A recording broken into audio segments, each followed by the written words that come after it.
오늘 성령 강림주일을 맞이해서 성령이여 나의 삶을 이끄소서라는 제목의 말씀으로 하나님의 은혜를 나누고자 합니다. 저를 한번 따라서 하겠습니까? 성령이여, 다시 한번 할게요. 성령이여 나의 삶을 이끄소서. 정말 성령님께서 여러분의 삶을 이끌어 주시기를 축복합니다. 오늘 성령 강림주일이어서가 꼭 아니고 사실 매 주마다 우리가 드리는 예배 속에 또 여러분의 일상생활 매일의 삶 속에 우리 성령님이 함께 하십니다. 그리고 성령님은 살아계셔서 우리의 삶을 인도하시고 또 이끌어가기를 원하시는 것입니다. 여러분, 세상에 두 종류의 인생이 있다고 생각합니다. 한 종류는 성령이 이끌어가시는 인생, 또 한 인생은 성령이 이끌어가시는 인생이 아니라 내가 나의 삶의 주인 되어서 내가 이끌어가는 인생으로 나뉘을 수가 있습니다. 여러분, 내가 이끌어가는 인생은 두려울 수밖에 없어요. 내가 주인 돼서 내가 원하는 대로 살아가는 인생은 염려할 수밖에 없어요. 왜냐하면 나의 인생을 내가 책임져야 되기 때문에. 내가 주인 된, 내가 이끌어가는 인생에 어떻게 평안이 있겠습니까? 거기에 무슨 열매가 있겠습니까? 내가 이끌어가는 나의 인생 속에 어떻게 하나님의 역사가 나타날 수가 있겠습니까? 내 성령께서 이끌어가시는 인생은 우리 성령님께 다 맡겼기 때문에 성령님께서 이끄신다는 것은 성령님께서 나의 삶을 책임져 주신다는 것이죠. 성령께서 나의 삶을 이끌어 가시기 때문에 거기에 안전함이 있어요. 거기에 평안이 있고 거기에 은혜가 있고 거기에 열매가 있고 하나님의 놀라운 역사를 체험하게 된다는 것입니다. 오늘 이 귀한 예배를 통해서 여러분 한 분 한 분의 삶을 여러분이 이끌어가지 마시고 성령님께 맡겨드리며 성령님께서 여러분의 삶을 이끌어 주시기를 주의 이름으로 축복합니다. 여러분, 오순절날 성령 강림의 사건을 우리가 특별히 사도행전 2장 말씀을 보았는데, 오순절날 성령 강림의 사건을 생각할 때 두드러지는 두 가지의 특징을 보게 됩니다. 오순절날 성령이 임했을 때 이 사건을 통해서 두드러지는 대표적인 두 가지의 특징, 첫 번째는 성령의 주도권, 그리고 두 번째는 삶의 변화. 이 성령의 주도권과 삶의 변화를 빼놓고서는 이 오순절날 성령 강림 사건을 설명하기가 어려울 만큼, 그만큼 대표적으로 두드러지는 두 가지의 특징이라고 말할 수가 있습니다. 여러분, 먼저 성령의 주도권. 여러분, 그래요. 성령 강림 사건은 사람이 만든 사건이 아닙니다.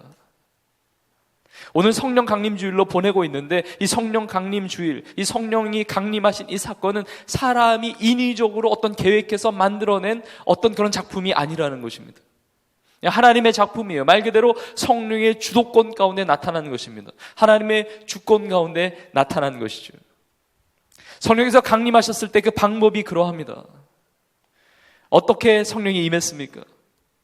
사도행전 2장 첫 부분을 보면 하늘로부터 임한 것이죠. 이 땅에서 만들어진 어떤 일들이 아니라 하늘로부터 일방적으로 하나님의 주권 가운데 성령의 주도권을 가지고 임하셨다는 것입니다. 그 방법이 독특하죠. 어떻게 임했습니까? 급하고 강한 바람 같은 소리가 들렸고 불의 혀같이 갈라지는 것이 기도하는 제자들에게 임했다고 이야기합니다. 여러분, 그 바람은 사람이 불어서 사람이 만든 바람이 아니었고 그 불은 사람이 만들어낸 불이 아니었습니다. 하나님이 주신 하나님의 주도권을 가지시고 성령의 주권 가운데, 주도권 가운데 임한 이 방법이었습니다. 바람과 같이 불과 같이. 우리의 삶을 이끌어 가시는 하나님의 방식은 다양할 수 있습니다. 우리가 예배할 때, 우리가 기도할 때, 우리가 하나님을 섬기면서 살아갈 때 우리의 삶에 다가오는 여러 가지 일들, 내가 예측하지 못한 것일 수도 있고 내가 예상하지 못했던 방식일 수도 있습니다. 우리에게는 믿음이 필요해요. 나의 생각보다 하나님의 생각이 더 높다는 사실을, 나를 사랑하시며 나의 삶을 인도하시는 하나님께서 내가 나 자신을 생각하는 것보다 더 깊은 생각을 가지고 계시다는 사실을, 더 광대하신 하나님께서 나를 창조하시며 사랑하시며 인도하신 하나님께서 내 방법과 다를 수는 있어도 하나님의 주도권을 가지고, 성령의 주도권을 가지고 나의 삶을 이끌어가기를 원하신다는 것입니다. 여러분, 예배 가운데서도 하나님이 주시는 은혜가 다를 수 있습니다. 체험이 다를 수가 있습니다. 그러나 그 주도권이 성령께 있는 것이지 나에게 있는 것이 아니라는 것이죠. 오순절날 성령이 임했을 때 그 방법만이 아니라 성령이 임하셨던 그 시기도 마찬가지입니다. 사도행전 2장을 열면서 이렇게 표현되어 있죠. 오순절날이 이미 이름에. 오순절이라는 이 때가 사람이 계획했던 때가 아닙니다. 물론 제자들은 주님의 말씀에 순종해서 열심히 기도했죠. 전혀 기도에 힘썼다고 나와 있습니다. 열심히 기도했을 뿐이지 성령이 임하는 그 때를 사람이 정한 것이 아니었습니다. 그 때를 알고 있었던 것이 아닙니다. 성령의 주도권 가운데 그때 성령이 임한 거예요. 예수님께서 부활하신 이후에 6월절 이후에 50일이 지난 오순절 날에, 그것도 경건한 유대인들이 천하각국에서 다 모여왔던 그때에 하나님의 때에 그때 성령이 임하신 것입니다. 하나님의 때가 있습니다. 하나님의 시간표가 있고 나의 시간표가 있습니다. 때로는 다를 때가 있죠. 내 계획과 내 시간표와 다를 수 있지만 하나님의 주도권이 있습니다. 성령의 주도권이 있습니다. 하나님의 때를 기다리고 하나님의 때를 체험하는 것이 정말 믿음의 사람의 인생의 특징이에요. 여러분, 오순절 날인데 시간도 마찬가지입니다. 오순절 날 언제 성령이 임했느냐? 우리가 읽은 본문 말씀에 보면 때가 제3시였다고 이야기합니다. 제3시. 제3시라고 하는 것은 오늘날의 3시를 말하는 것이 아니라 그 당시 오늘날도 마찬가지지만 유대인들의 이 시간 개념을 보면 오전 6시부터 시간을 재기 시작했기 때문에 제3시라고 하는 것은 오전 6시부터 3시간을 더한 오전 9시에 성령이 임했다는 것을 알게 됩니다. 성령님은 하나님의 주권 속에, 성령의 주도권 속에 오순절날 오전 9시 그때에 성령이 임한 것입니다. 이건 사람이 정한 게 아니고 성령이 주도권을 가지고 임하신 거예요. 특별히 그 시기가 언제였느냐? 오늘 본문에 보니까 말세에 이루어졌다고 이야기합니다. 말세에. 이미 오순절날 성령이 임하시기 전 수백 년 전에 하나님은 요엘이라는 선지자를 통해서 예언하게 하셨습니다. 말세에 내가 내 영을 모든 육체에게 부어줄 것이다. 내 영을, 이게 히브리어로 루아흐예요. 바람, 생기, 하나님의 영.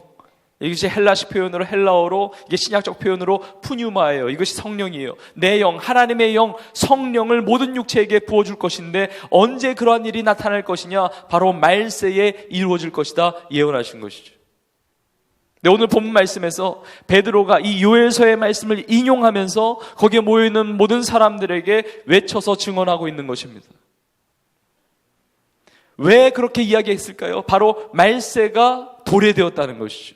너희가 보고 있는 이 현상이 성령이 강림하실 것이라고 하는 하나님의 예언 말씀, 요엘을 통해서 하신 그 말씀이 성취된 사건이다. 지금이 말세다라고 말하고 있는 것입니다. 이런 말세가 언제입니까? 언제가 말세죠? 먼 미래가 말세가 아닙니다. 우리가 살고 있는 이 시대가 말세예요. 이 시대만이 말세가 아니라 이미 약 2000년 전에 오순절날 성령이 임했을 때 그때 이미 말세가 시작한 것입니다. 우리는 말세 중에 말세를 살고 있습니다. 우리 말세 지말이라고 이야기해요. 하나님은 시간을 정하세요. 하나님은 시대를 정하세요. 하나님의 때에 말세가 시작이 돼요. 그리고 그때 성령을 보내주신 것입니다. 우리의 삶에 하나님의 때가 이루어져요.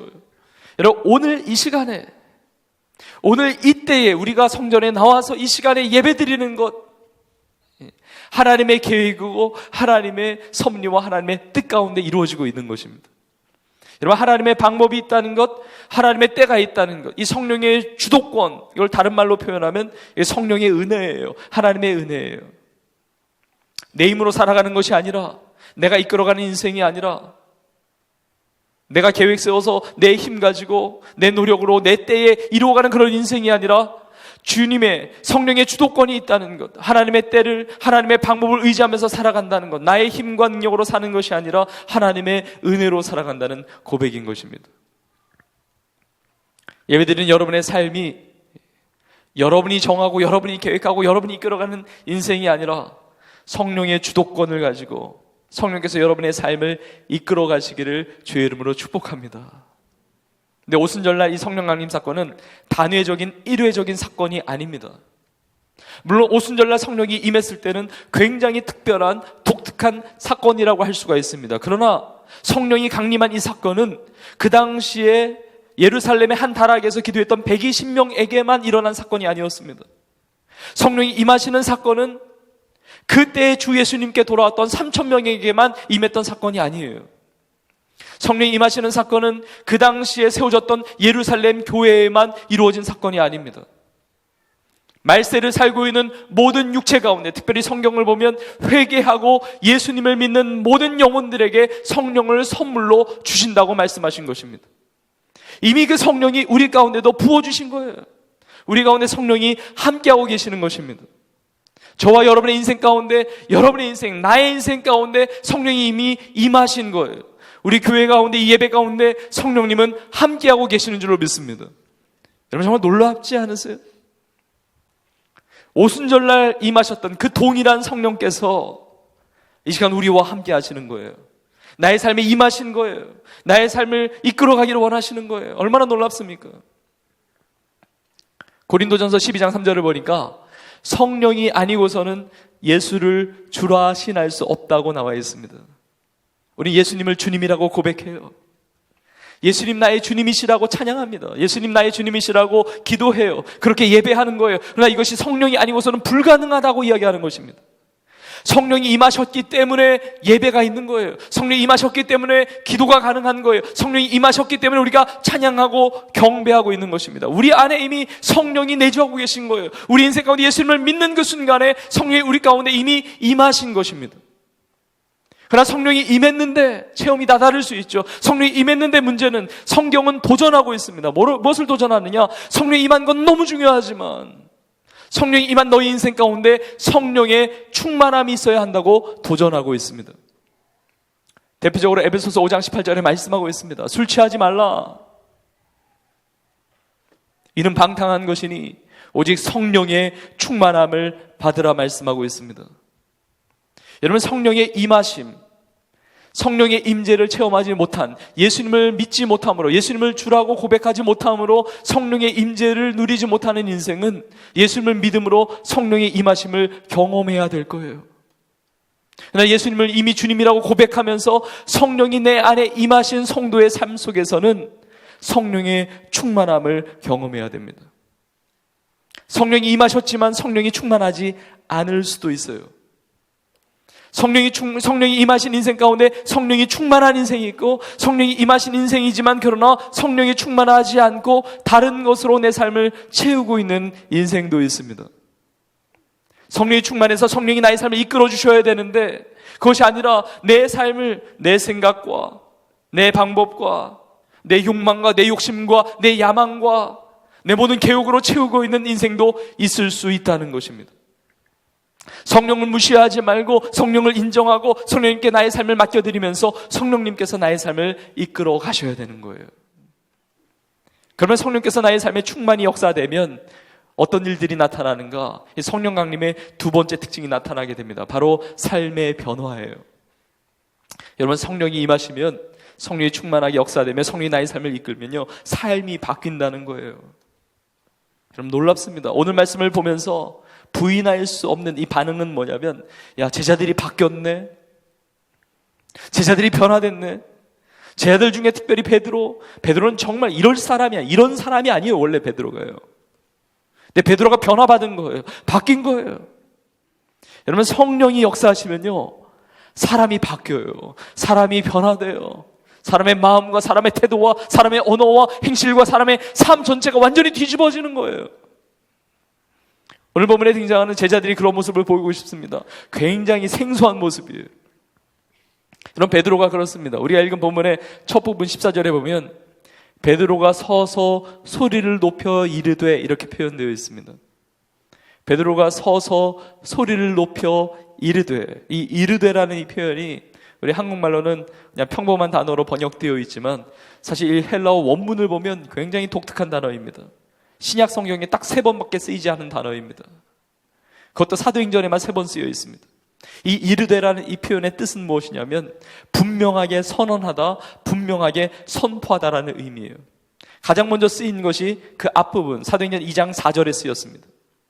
제자들이 기도할 때 성령이 임하잖아요. 그때 성령이 말하게 하심을 따라 말했다고 이야기합니다. 성령이 말하게 하심을 따라, 성령이 말하게 하셨다, 그 표현과 동일한 표현이에요. 그러니까 베드로가 서서 소리를 높여 말을 하는데 그 말이 자기의 말이 아니라 성령이 말하게 하심을 따라 말하는 그 말을 대언했다는 것이죠.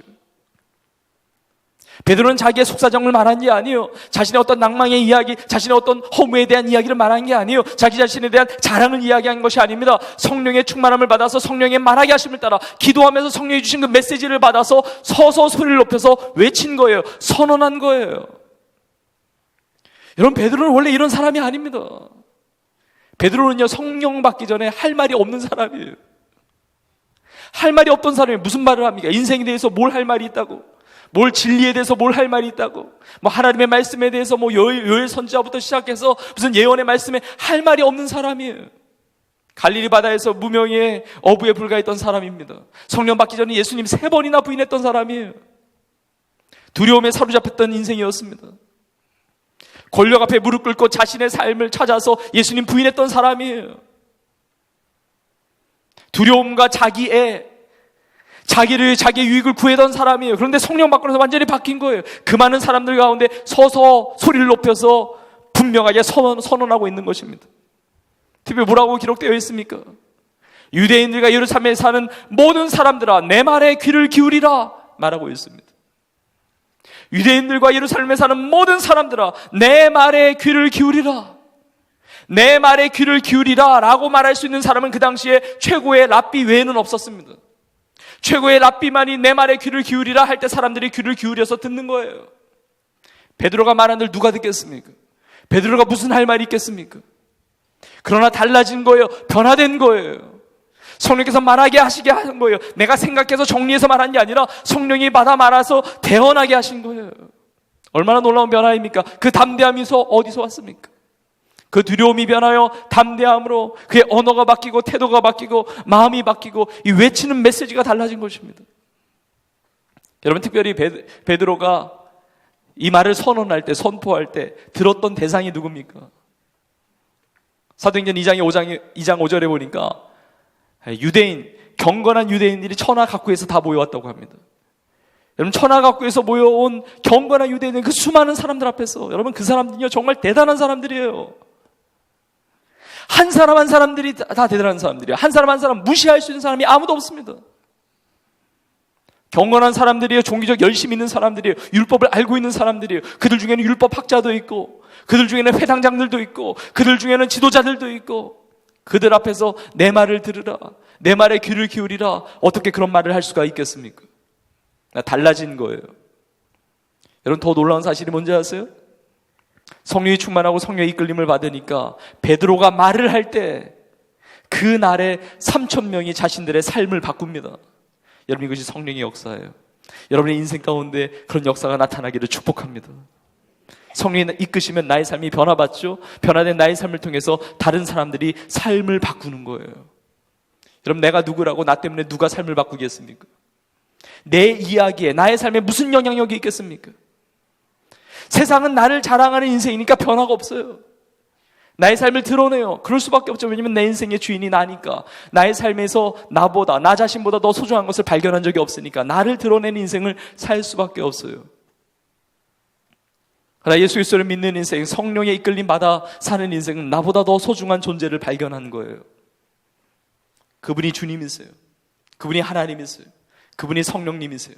성령의 이끌림 받으니까 나 자신을 증언하는 삶이 아니라, 나 자신을 변명하고 변호하는 삶이 아니라, 숨어 들어가는 인생이 아니라, 이기적인 삶이 아니라 성령이 말하게 하심을 따라 선포하는 삶을 살아가게 되는 것입니다. 그리고 그 말을 듣고 삶이 변화되는 거예요. 다른 사람들의 삶이 변화받는 거예요. 여러분, 그러한 삶이 될 수 있기를 축복합니다. 여러분의 삶을 통해서 여러분의 가족들이 바뀌는 거예요. 변화된 아내의 모습을 보고 남편이 바뀌어요. 변화된 남편의 모습을 보고 아내가 변화돼요. 여러분의 변화된 모습을 가지고 부모님들이 바뀌는 거예요. 여러분의 변화된 모습을 가지고 여러분의 친구들이 변화되는 거예요.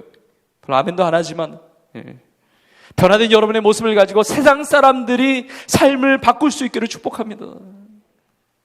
이런 성령이 이끄시는 인생은 다 달라요. 마음과 태도와 언어와 고백과 눈빛도 달라져요. 이 얼굴이 다 달라져요. 눈빛이 달라진다니까요. 베드로, 성령 충만해서 베드로와 요한이 성전 미문에 앉아있는 그 좌절된 한 영혼을 바라보면서 주목했다고 이야기합니다. 그 눈빛이 달라요. 성령 충만한 눈빛이 있어요. 주목하여 바라보고 선포합니다. 나사렛 예수의 이름으로 일어나 걸으라 선포할 때 일어나는 거예요. 스데반이 돌에 맞아서 피 핍박당해서 순교당하는 그 자리에서도 성령이 충만해서 얼굴이 천사같이 밝아져서 하늘을 주목하여 보는 거예요. 이 눈빛이 달라요. 하늘을 주목하여 볼 때 하나님의 영광을 보는 거예요. 그 보좌 우편에 예수님께서 서 계신 것을 보는 것입니다. 여러분의 눈빛이 달라져요. 여러분의 얼굴빛이 달라져요. 옆에 사람을 한번 보세요. 눈빛이 어떤가? 얼굴빛이 어떤가? 또 째려보지는 마시고. 달라져요. 이게 인상이 안 좋아 보이시는 분도 있습니다. 그러나 그런 사람일수록 웃을 때 또 매력적이에요. 웃을 때. 성령께서 주시는 이 밝은 영성이 있어요. 밝은 웃음이 있어요. 하나님 주시는 평강이 있어요. 언어가 달라지고 눈빛이 달라지고 얼굴빛이 달라지고 성령이 이끄시는 인생은 많은 것들이 달라집니다. 여러분, 신앙생활 자체가 종교 활동이 아니에요. 교양 활동이 아닙니다. 신앙생활이라는 것은 인간과의 관계 이전에 하나님과의 만남이고 성령께서 나의 삶을 이끌어 가시는 이야기가 신앙의 이야기예요. 여러분, 특별히 성령께서 나의 삶을 이끌어 가실 때 여러 가지가 달라지는데 무엇이 달라지느냐? 인생의 목적과 방향과 꿈과 비전 다 바뀝니다. 요엘 선지자를 통해서도 예언하셨고 또 오늘 사도행전의 말씀에도 나타나 있습니다. 이렇게 기록되어 있죠. 말세 내 영을 모든 육체에 부어주리니, 모든 육체에 부어준다고 말씀하세요. 남종과 여종에게 부어줄 것이며 남자 여자 차별 없습니다. 종이냐 자유자냐 차별 없습니다. 모든 육체, 예수 그리스도를 믿는 모든 자에게 성령을 선물로 주시는 거예요. 근데 성령의 충만이 역사될 때 어떤 일들이 나타나느냐? 우리 찬양을 통해서 우리 고백하죠. 자녀들은 예언할 것이요, 너희 젊은이들은 환상을 보고 너희 늙은이들은 꿈을 꾸리라 말씀하고 있습니다. 인생이 살아가는 목적과 방향과 바라보는 모든 것들이 다 달라진다는 것입니다. 여러분, 예언이 무엇입니까? 예언은 이루어질 하나님의 말씀을 미리 선포하는 거예요. 이루어지지도 않을 내 말을 하는 게 아니라 이루어질 약속하신 하나님의 말씀을 선포하는 것. 아직 이루어지지 않았지만 이루어질 하나님의 그 일들을 미리 보면서, 미리 바라보면서 선포하는 것이 예언이에요. 청년들은 환상을 보고 늙은이들은 꿈을 꾸리라. 달라져요. 목표가 달라져요. 바라보는 것이 달라져요. 꿈이 달라져요. 비전이 달라지는 것입니다. 여러분, 꿈을 꾸기에 늦은 나이가 없습니다. 하나님이 주시는 꿈과 비전을 갖기에 늦은 나이는 없습니다. 여러분이 나이가 어릴 수도 있습니다. 여러분, 대부분이 청년의 나이를 보내고 있습니다. 우리 성도님들 중에는 연세가 많으신 분도 계실 거예요. 그러나 성령이 역사되면, 성령이 이끄시는 인생은 모든 세대가, 전 세대가 하나님의 비전, 하나님의 꿈을 꾸게 된다고 이야기하고 있습니다. 어떤 꿈이냐, 어떤 비전이냐, 무엇을 위해서 살아가느냐, 어떤 방향과 목적과 의미를 가지고 살아가느냐. 오늘 보면 마지막 절 21절에 나와 있죠. 누구든지 주의 이름을 부르는 자는 구원을 받으리라 말씀하고 있습니다. 주님의 이름을 부르면서 살아가게 됩니다. 그건 예배자의 삶이에요. 예배의 삶. 주님의 이름을 부른다는 것은 그냥 주님 이 말로만 표현하는 것이 아니라 나의 삶이 예배자의 삶을 산다는 것입니다. 창세기 4장에 보면 아담의 후손이었던 에노스 때에 비로소 여호와의 이름을 불렀다고 이야기합니다. 하나님의 이름, 하나님 이렇게 입술로만 고백한 것이 아니라 그 인생이 예배하는 인생이 되었다는 것입니다. 여러분, 성령이 충만해서 성령이 이끌어 가시는 인생은 하나님을 예배하면서 살게 되고요. 그리고 특별히 누구든지 주의 이름을 부르는 자는 구원을 받으리라 라고 선포했던 베드로와 같이 주의 복음을 증거하면서 살아가게 됩니다. 내가 하나님을 예배하면서 예배하지 못하는 그 영혼들에게 하나님의 말씀을 대언하면서 그들의 영혼이 또 하나님을 예배할 수 있도록 이끄는 삶을 살게 된다는 거예요. 선교하면서 복음을 전하면서 전도하면서 아우리치하면서 그들의 삶을 바꾸면서 변화되는 것을 바라보면서 살아가게 된다는 것입니다. 여러분, 어떻게 이렇게 살아갈 수가 있을까요? 어떻게 하나님을 예배하는 데 삶을 드릴 수가 있고 어떻게 복음을 전하는 삶을 살아갈 수가 있게 될까요? 오늘 본문 말씀에 기록되어 있습니다. 내가 위로는 하늘에 기사를 베풀고 땅에는 징조를 베풀리니 곧 피와 불과 연기로다. 주의 크고 영화로운 날이 이르기 전에 해가 변하여 어두워지고 달이 변하여 피가 되리라 기록되어 있습니다. 얼핏 보면 굉장히 무시무시하고 공포스러운 그런 장면일 수도 있습니다. 그러나 요엘서의 말씀이나 사도행전의 말씀은 우리를 공포를 주고 두렵게 하는 말씀이 아니라 소망의 말씀이에요. 이 마지막 때에 나타날 징조들을 보여주고 있습니다. 이것이 문자적으로 그대로 이루어지는지 아니면 상징적으로 비유적으로 이루어지는지 우리는 다 알지 못할 수 있습니다. 그러나 분명한 사실이 있습니다. 마지막이 있다는 것입니다. 마지막 때가 있다는 것입니다. 주의 크고 영화로운 날, 그날이 있다는 것입니다. 주의 크고 영화로운 날이 이르기 전에, 주의 크고 영화로운 날이라는 것은 말세 중에 말세, 마지막 그 끝날을 이야기하는 것입니다. 역사의 종말의 그때를 말하는 거예요. 주의 크고 영화로운 날이라는 것은 예수님께서 심판주로 이 땅에 다시 오시는 그날을 말하고 있습니다. 이 땅이 없어지고 새 하늘과 새 땅이 임하는 하나님의 나라가 완성되는 그날이 있음을 말해주고 있는 것입니다. 우리 인생의 역사의 종말이 있음을 말해주고 있는 거예요. 그날을 보기 때문에, 그때를 보기 때문에, 그 말세, 그 마지막 날을 보기 때문에 그 마지막 날을 준비하면서 살아간다는 것이죠. 성령의 충만함 받아서 성령의 이끌림 받는 인생은요, 세상에 마음 두면서 살아가는 인생이 아닙니다. 땅만을 바라보면서 살아가는 인생이 아니에요. 이 역사의 종말을 보고 있는 거예요. 그 마지막 때를 보고 있는 거예요. 예수님의 재림의 때를 보고 있는 것입니다. 하나님의 나라가 완성되는 그 날을 보면서 살아가는 거예요. 그러니까 가장 가치 있고 가장 아름답고 가장 의미 있는 하나님을 예배하면서 주의 복음을 증거하면서 살아가게 된다는 것입니다. 예전에는 보이지 않았어요. 예전에 그것이 나의 꿈이 아니었습니다. 그러나 나의 시각이 열리는 거예요. 자, 여러분의 꿈은 뭐예요? 여러분의 비전은 무엇입니까? 여러분의 목표와 여러분의 꿈은 몇 년의 가치가 있는 꿈입니까? 30년의 가치가 있습니까? 노후 정도가 보장되는 꿈입니까? 여러분의 인생의 가치, 그 꿈의 그 가치가 한 100년 정도 가는 꿈입니까? 여러분, 이 세상은 다 지나가는 거예요.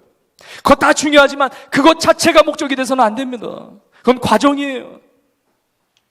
마지막 날을 향한, 마지막 때를 향한 하나님께 성령으로 부어주시는, 이끌어 가시는, 우리에게 주시는 비전들이 있는 것입니다. 이 비전을 보는 것이죠. 여러분에게는 어떠한 하나님의 비전이 있습니까? 여러분, 우리 교회는 비전이 있는 교회예요. 우리 교회는 복음을 증거하는 비전이 있습니다. 북한의 교회를 세우고 복음을 증거하고 전 세계 5대 양육대주의 교회를 세우고 선교사님들을 파송하고 복음을 증거하는, 잃어버린 영혼들을 찾아 구원하는 이 비전이 있습니다. 많은 선교사님들을 파송하고 파송해서 도울 뿐만 아니라 기도할 뿐만 아니라 나 자신이 선교사로서 선교사적 삶을 살아가는 비전이 있습니다. 여러분의 가정이, 여러분의 미래에 어떤 비전을 가지고 있습니까? 여러분의 인생에 어떤 꿈과 어떤 목표를 가지고 있습니까? 여러분, 늦은 나이는 없습니다. 늦은 나이는 없어요. 은혜 받는 그때가, 성령의 은혜를 체험하는 그때가, 성령이 임하시고 성령의 충만 받는 그때가 나의 삶을 드릴 때예요. 하나님의 꿈을 꿀 때예요. 이런 믿음의 조상 아브라함 75세 때 부름 받잖아요. 75세 때 거의 은퇴 다 끝나고 이제 말년을 이제 살아가는 그때 하나님이 부르세요. 그리고 꿈을 보여주시죠.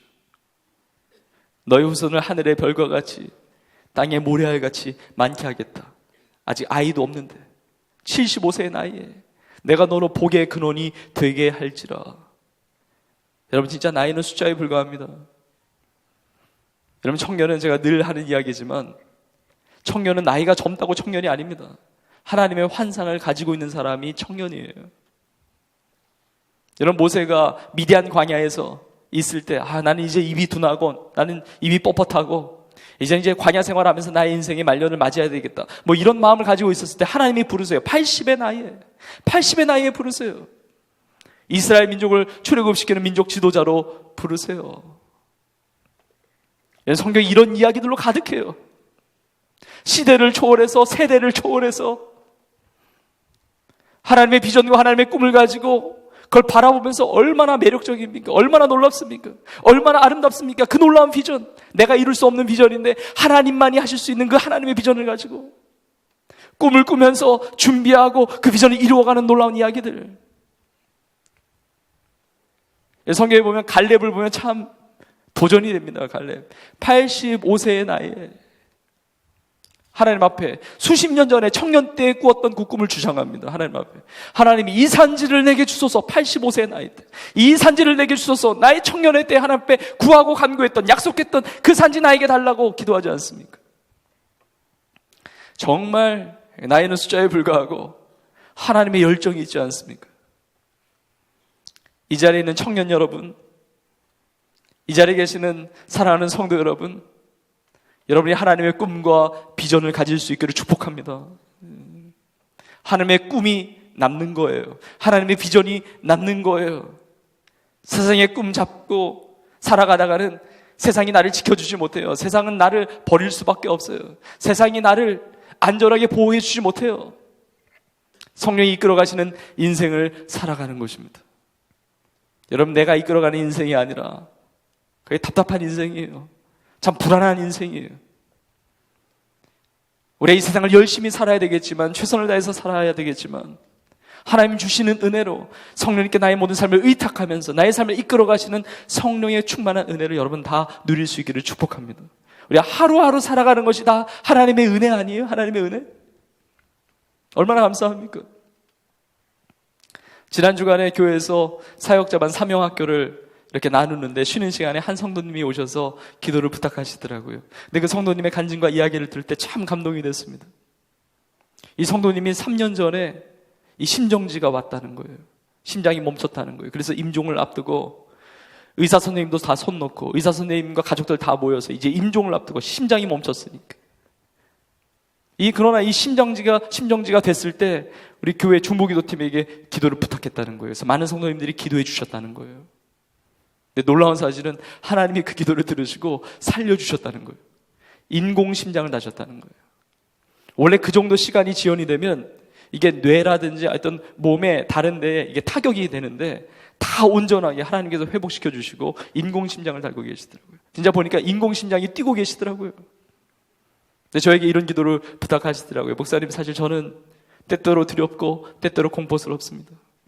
하나님의 은혜로 정말 기도로 기적같이 제가 인공심장을 달고 살고 있지만 이 인공심장이 멈추는 그날 내가 주님 앞에 서게 되는데 때로는 두렵지만 그러나 이 심장이 뛰는 한 하나님을 위해서 살고 싶습니다. 제가 그 고백을 들을 때 참 도전이 되고 감동이 됐습니다. 그래서 제자 훈련하면서 성도님들 몇 분들에게도 나누고 오늘 이 말씀을 준비하면서도 그런 감동이 왔습니다. 여러분, 사실 그 성도님만 새로운 심장을 달고 있는 것이 아니라 저와 여러분 우리 모두가 예수님을 믿는 순간부터 바울이 고백했듯이 예수 그리스도의 심장으로 새로워진 거 아닙니까? 이제 내 마음속에 내 가슴속에 뛰고 있는 이 심장의 박동은요, 나의 힘으로 뛰는 것이 아니라 하나님의 은혜로 한 번, 두 번 뛰고 있는 것입니다. 그 성도님은 이 미술의 은사가 있으시더라고요. 이 그림을 잘 그리시고 이 예술적 감각과 은사가 있으셔서 그림을 그리면서 정말 기도하면서 신앙의 이 그림을 그리면서 전시회도 하시고 이렇게 하나님의 이 복음을 나누시더라고요. 그 기도를 부탁하시더라고요. 주님 부르시는 그날까지 이 일을 하고 싶다고. 자신에게 주신 이 달란트를 가지고 이 예술적 감각을 가지고 많은 사람들에게 예수님의 사랑을 나누고 싶다고 기도 제목을 나누시더라고요. 여러분들에게 젊음이 있지 않습니까? 여러분들에게 건강이 있지 않습니까? 우리에게 생명이 있지 않습니까? 내 심장박동이 끝나는 그 순간까지, 심장박동이 끝나는 그 순간 주 앞에 서게 될 텐데, 주님 앞에 서는 그날까지 내가 나의 삶을 이리저리 좌충우돌하면서 내가 이끌어가는 인생이 아니라 성령께서 이끄셔서 특별히 하나님 주신 비전 가운데 하나님의 뜻을 이루어가는 복된 여러분 다 될 수 있기를 축복합니다. 우리 온 교회를 성령님께서 이끌어 주시고, 여러분의 가정을 성령님께서 이끌어 주시고, 여러분 한 분 한 분의 삶을 성령님께서 이끌어 주셔서 여러분의 삶을 변화시키실 뿐만 아니라 여러분의 마음의 생각과 고민과 고통과 기도의 제목, 여러분의 인생 전체를 하나님께서 바꿔주시고 새롭게 하실 뿐만 아니라 여러분의 인생을 통해서 다른 영혼들의 삶도 바꿀 수 있는 그런 능력 있는 성령의 사람들 다 되실 수 있기를 주의 이름으로 간절히 축원드립니다.